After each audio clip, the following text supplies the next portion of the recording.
ห้องใหญ่ คนใหญ่มันก็4 โมงไม่เจ้ามันเอาเราเนาะเราจะดูตื่นแล้วโอ้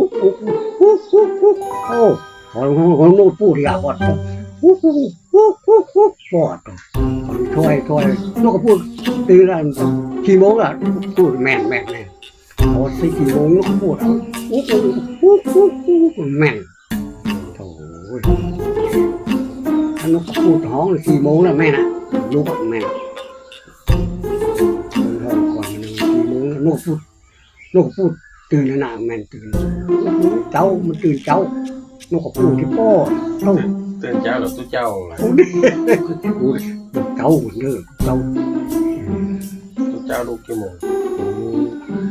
เจ้าเบื่อเจ้าโอ้แม่แล้วก็พูดเจ้า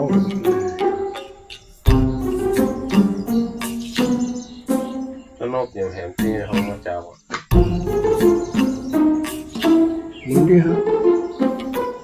นกที่ของเจ้านี่นกกระพูดนกกระพูดนกแก่เต้มันเป็น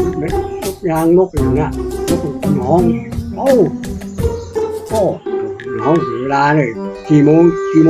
เอาละ4 โมงตื่นนกพูดตื่นแล้วแม่4 โมงแล้วนกพูดคือเจ้าหรอ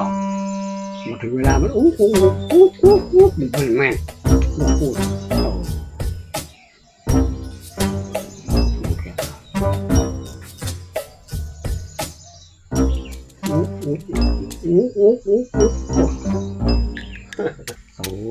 สมมตินกพูด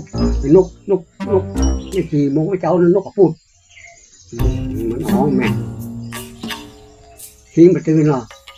นกพูดมาตื่นเลยแม่เขาว่าทิ้งมาตื่นลูกควายลูกพูดเลยเนาะห้องแล้ว4 โมงนั่นแม่ลูกแม่มันแม่